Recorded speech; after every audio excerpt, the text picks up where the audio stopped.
invitados a esta hora en el informativo del Eje Cafetero.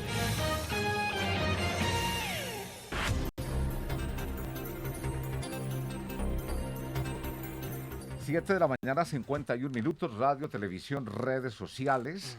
A esta hora con nosotros el experto en plataformas financieras y criptomonedas, Julián Muñoz Salazar, y el economista, escritor, autor del libro Liberofobia, profesor universitario Antonini de Jiménez Castillo. Le doy nuevamente la bienvenida y los buenos días al profesor Antonini. Profesor, hoy vamos a hablar de economía, vamos a hablar del dólar que sigue en alza, sigue subiendo, pero primero que todo me gustaría nos contara un poco, nos aclarara ese tema que se dio en la Asamblea Departamental. Usted estuvo allí dando una conferencia allí ante todos los diputados y lo que se dice es que usted allí, digamos, no aplaudió, pero sí, digamos, ni tampoco celebró, pero que sí compartió la actitud de sus compatriotas españoles cuando la colonización acá en América y que hubo más de 50 millones de indígenas masacrados. ¿Qué fue realmente lo que pasó y lo que usted dijo? Bueno, agradezco enormemente esta invitación y la posibilidad de poder explicarme. No fue a los diputados, fue en la Asamblea Departamental, pero fue una actividad privada. ¿Un evento en la Asamblea Departamental? No, fue un evento privado de una diputada que me invitó para con una especie de charlas que había allí sobre historia de América y bueno, pues yo fui allí a hablar sobre el tema de no tanto de la conquista, sino del descubrimiento. El descubrimiento, se está hablando del descubrimiento de América. Sí. Yo en eso simplemente lo que tengo que decir es que lo único que hice fue describir lo que ha ocurrido en la historia. Es decir, lo único que hice fue exponer los argumentos. Ahora bien, de todo esto se montó un polvorín a propósito de que yo de alguna manera auspiciaba, deseaba, abrazaba lo que hicieron los españoles. Para eso habría que saber lo que hicieron los españoles y no se tiene muy claro, al menos aquí en Colombia, lo que realmente hicieron los españoles. Y un segundo punto es que yo estuviera o no de acuerdo con lo que ellos hicieron. Hombre, lo que ellos hicieron lo hicieron hace 500 años. Un hombre de hace 500 años a un hombre de hoy no es reconocible. Lo importante y lo primero que dije en la charla fue que hay que volver a aquella época y pensar como pensaban ellos. Pero eso no se miró. Y ahí es donde quiero hacer el apunte. Aquí es donde quiero hacer el apunte. Y es que no vamos a las fuentes de las cosas. Yo tengo subido el video completo de la charla en mi canal de YouTube y no llega a 2000 visualizaciones. Es decir, se ha montado un polvorín y no se ha ido a la fuente. Lo primero, las personas nos vamos a la fuente. Lo segundo es que sí hay personas que van a fuente, pero solo van a un tipo de fuente, a las que le conviene, a las que justifica pues sus argumentos, sus prejuicios, sus necesidades, sus ambiciones. En tercer lugar, hay que ir a las otras fuentes. Y cuando tengas unas fuentes y las contrarias y no tengas bien claro lo que tienes que hacer, haces como hice yo. Acabas tu tesis doctoral y te vas a vivir a Camboya durante 2 o 3 años para realmente entender cuántas de esas cosas son y cuántas de esas cosas no son. Yo ahora les pregunto, caballero, ¿cuántas personas hacen eso con la vida? Casi nadie. Yo me tomo terriblemente en serio la profesión de académico. He dedicado toda mi vida a estudiar. No he tenido hijos, no tengo familia, no tengo mujer. Todo lo dedico a los estudios. Cuando me critican y me sacan literatura de la otra parte, si yo ya la he leído toda. La he leído toda, la he procesado y en muchos casos incluso la he llegado a defender. Ahora bien, lo que se ha quedado de manifiesto aquí es que no existe la libertad de expresión. La gran mayoría de estas personas que me atacan son incluso buenísimas personas. Seguro que me siento con ellos y me dan hasta la razón. No son personas las que me atacan, es la ideología de lo políticamente correcto, lo que se impone y lo que impide a las personas que puedan hablar con libertad. Pues yo ataco a la ideología de lo políticamente correcto. Ese es mi enemigo y para eso estoy acá. Pero en sí, ¿qué fue lo que usted quiso decir? Para dejar bien claro entonces a toda la gente. Y lo que levantó el polvorín. Ajá. Lo que levantó el polvorín fue que yo dije, bendito sea el Señor que los españoles llegaron a América. Que Occidente llegó a América. Y claro, si aquí partimos de la idea que los españoles cuando llegan a América provocan un genocidio, si yo digo bendito sea el Señor estoy justificando un genocidio. Pero es que yo niego la mayor. Primero, niego que fuera un genocidio. Y cuando me refiero a bendito sea el Señor, digo que gracias al Señor que Occidente llegó a América y refinó y civilizó los comportamientos que existían. Cada 2 años aparecen restos arqueológicos donde se ven masacres a niños, por ejemplo, pues manifestaciones de sangre. Eso lo tenemos claro. Ayer dije, a propósito, hablé de que la ideología indigenista hace primero a los indígenas y solo luego los hace personas. me dice la gente. Es que eran personas, el concepto de persona es un concepto católico, eran seres humanos.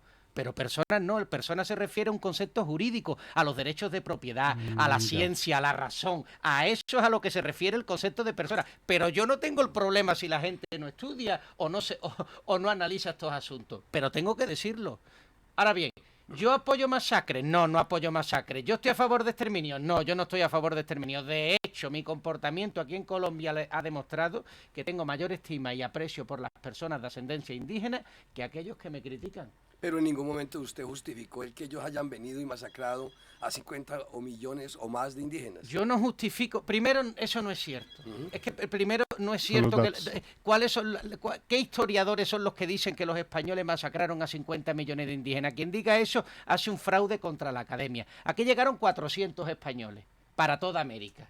Ahora 400. Dígame usted que, pues claro, pues si venían en barcos, si es que en cada barco cabían 20. Es decir, es imposible que 400 españoles puedan hacer eso. Además le digo una cosa que es importante. Si los españoles no se hubieran comportado como se comportaron, es decir, casándose con indígenas y creando el mestizaje, hubiera habido una guerra civil, una guerra de secesión como ocurrió en Estados Unidos entre negros y blancos. Es que hay que recordar que lo contrario a lo que hicieron los españoles hubiera sido una guerra de secesión entre negros y blancos, cosa que aquí no ocurrió. Que hubo violencia. A mí me han robado el celular en Pereira 3 veces.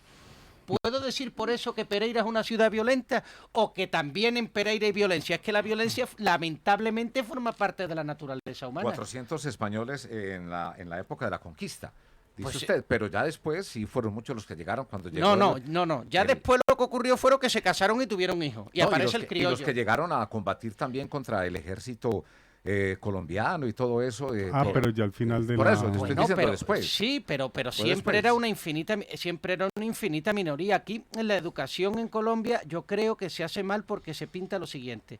Se vivía en un mundo de paz y armonía con los indígenas. Luego llegan unos ladrones a llevarse el oro. Y luego aparece un salvador de la patria, que es Simón Bolívar, que echa a esos ladrones. Oiga, ¿usted no se da cuenta que eso parece más un cuento que una historia? Es decir, las cosas siempre son más complicadas. Los españoles hemos sufrido invasiones de romanos, de fenicios, de cartagineses. No nos ponemos a pedirle a los romanos que pidan perdón. O sea que, a ver, ¿usted no cree en lo que fue la batalla de Boyacá, lo que se hizo, la manera como se enfrentaron, la batalla del Pantano de Vargas, todas estas batallas que lideraron los patriotas colombianos contra el ejército español?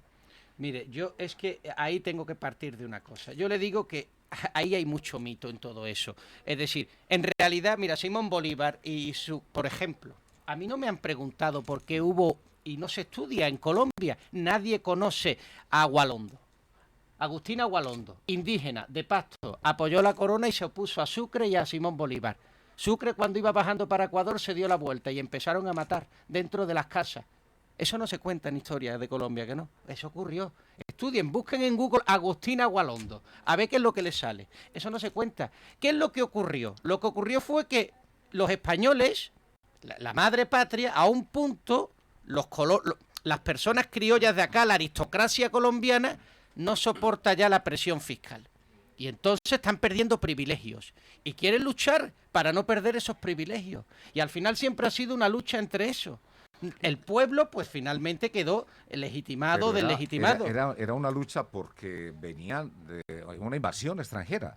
No, ellos eran el mismo Estado. Pero es que no hay invasión, no hay invasión extranjera. Vamos a ver, otra cosa que hay que dejar clara, es que estas son cosas que no se cuentan en la historia y deberíais de pedirle a los políticos que os pongan un plan educativo diferente. Vamos a ver, los españoles, lo primero que en lugar, esto no era una colonia, esto era un virreinato. Aquí había un virreinato. ¿Eso qué quiere decir? Que las personas de aquí eran súbditas de Castilla. Súbditas de Castilla, claro, como los andaluces también eran súbditos de Castilla. Estamos hablando hace 500 años. Hace 500 años no había democracia. Eso para empezar. En segundo lugar, hay un montón de argumentos aquí que ya los expuse en la asamblea. Toda esta idea de que los españoles vinieron para llevarse el oro. Es mentira, los primeros 100 años solo son 500 kilos de oro. Buena parte de las remesas quedan acá para financiarlo el virreinato. No es cierto. Y luego, si hubiera sido solamente una cuestión extractiva, Colombia no sería reconocible hoy, no tendría iglesia, no hubiera llegado el pensamiento científico, las instituciones que luego van a dar lógicamente a la modernidad y que luego, como usted dice, va a dar lugar a la Colombia moderna. Pero no se puede tener una idea tan nefasta de los españoles, una idea tan, pues a mi juicio, superficial sobre lo que hicieron los españoles acá. Y eso... No es de los españoles ahora, sino de... No, claro, lógicamente, pero es que uno de los problemas que tenemos, caballeros, es que estamos interpretando el momento de hace 500 años con ideas actuales, con pensamientos actuales. No se puede pedir que los españoles hace 500 años no estaban a favor de la transición ecológica en Colombia. Hombre, pues claro que no. O que no eran feministas. Vamos a ver, es que hace 500 años. Entonces, primero hay que hacer un ejercicio de extrapolación histórica y luego hay que comprender ese momento histórico. Yo no me puedo poner a decir aquí que fue injusto que los romanos invadieran España, Hispania. ¿Usted se acuerda de otro nombre, del pacificador Pablo Morillo? ¿Qué ocurre? ¿Se acuerda de él? No. Ah, bueno, en la historia de Colombia ¿se acuerda del Julián? Sí, pero es que acá acá hay dos temas muy diferentes. Perdona, aquí ya interrumpo y me meto yo. Una cosa es la llegada de los españoles y la otra es la parte histórica cuando ya está asentado el mestizaje, ya cuando hay leyes, ¿sí me entiendes? Una cosa es cuando llegan los españoles y se encuentran es con unos pueblos divididos. No, ni siquiera colonizar. Es que cuando llegan los españoles... Tampoco. Es que cuando llegan los españoles... Resulta que aquí habían pueblos muy grandes y habían imperios, inclusive con ejércitos más grandes que el mismo español, cuando contabas hombre con hombre. Pero ¿qué es lo que ocurre? Acá habían imperios que torturaban otros imperios esclavistas. Los mexicanos, el imperio azteca era un imperio esclavista, tenía esclavizado todo su entorno, todas las tribus alrededor, mayas, bueno, lo que quedaban de las mayas y todo eso, eran esclavos de los aztecas. Entonces, cuando llegan los españoles, se comunican con los indígenas, se dan cuenta que aquí hay una división, que hay una opresión por parte de los imperios. Entonces, ¿qué hacen los indígenas de abajo? Se unen a los pocos españoles que hay y tumban los imperios. Pero es que estamos hablando que el imperio, por ejemplo, el azteca, en su ciudad principal podía tener hasta más de 1 millón de personas. Sí, más de 1 millón. Más de 1 millón de indígenas. ¿Cómo van a poder unos poquitos españoles con unos cuantos caballos, cansados de un viaje, metidos en una selva, conquistar un imperio de millones si no tiene que tener un ejército? Tiene que tener un ejército. El ejército de los españoles en esa época eran los mismos indígenas. Eso mismo ocurrió en Perú. En Perú, cuando dividen el imperio peruano, cuando los españoles secuestran al hijo del rey, del jefe de los incas, pero es que está apoyado por los mismos indígenas, porque ¿qué ocurre? Los imperios los imperios indígenas en su cultura eran bastante violentos. Es más, yo tengo acá que en el eje cafetero tengo una historia de la llegada de los españoles cuando llegaron al valle de Mistrató y toda esta zona de ahí de Belén de Umbría. Si usted va allá al lado de los Umbras, ellos tienen la historia en el momento en que tuvieron el contacto los indígenas con los españoles. Y en el momento en que llegaron los españoles, que fueron como 6 o 8 españoles a caballo para empezar a extraer el oro de Chocó, que todo eso tiene una historia muy bonita de nuestra tierra, estaban 2 tribus indígenas en pelea. Y cuando los españoles llegaron, la tribu ganadora estaba abriendo el pecho de los perdedores y se estaba comiendo los corazones. Eso es una historia entre luna y sol muy bonita que existe. Eso fue en la época de la colonia. Exacto, es que una cosa es cuando llegan los españoles y otras cosas cuando ya se forman las ciudades, cuando existe el mestizaje. Cuando yo le preguntaba por Pablo Murillo, fue la época ya de la independencia de Colombia, de España, que lo mandaron como pacificador, era un militar español. Pero lo que nos enseñaron a nosotros fue que cometió unas barbaries impresionantes. Sí, claro, pero pues que comparado, es que estamos hablando de pacificador desde el punto de vista de otras partes. ¿Sí me entendés? No, pero yo creo que también hay, yo creo que este tipo de cosas hay que analizarla con una relativa neutralidad valorativa, es decir, ir a los hechos y comprenderlos en su momento histórico. Yo sí considero que el escándalo que se ha formado aquí en Colombia a propósito de mis declaraciones en la Asamblea tiene mucho que ver también con la juventud de esta patria, del sentimiento patrio, es decir, es una sociedad que se ha forjado y que tiene 200 años de independencia. Esto, cuando yo me refería en el vídeo que esto en Europa está asumido, es que Europa tiene asumido por su larga tradición, pues todos estos movimientos históricos. La historia va evolucionando de esta manera y va dejando atrás acontecimientos y los va renovando. Ahora sí, lo que yo digo sí es algo claro, nunca gana el fuerte, siempre gana el que es más útil, es decir, el que trae, el que realmente aporta una innovación a lo existente. El que cambia realmente el paradigma. Y eso pues es una realidad. Yo creo que ya tampoco tiene muchísimo sentido seguir enfrentando. Yo también he pensado que no tiene muchísimo sentido estar debatiendo sobre asuntos que se están viendo desde prismas que a mi juicio pues son absolutamente divergentes. Lo que sí digo es una cosa. La idea de España que existe en Colombia está profundamente distorsionada a propósito de eso. En primer lugar, no fue una conquista, fue un descubrimiento. Los españoles no estaban yendo a América para conquistarla, se la encontraron por casualidad. Por lo tanto, ya no es una conquista. Empieza siendo un descubrimiento. Y eso ocurrió hace 530 años. Y luego, cuando tú te encuentras a personas que hacen cosas que tú sabes hacer, pero que ellos ven en ti cosas que ellos no saben hacer, eso se ve evidentemente que esa cultura que llega es una cultura más avanzada. Si no, ellos también sabrían hacer las cosas que tú sabes hacer.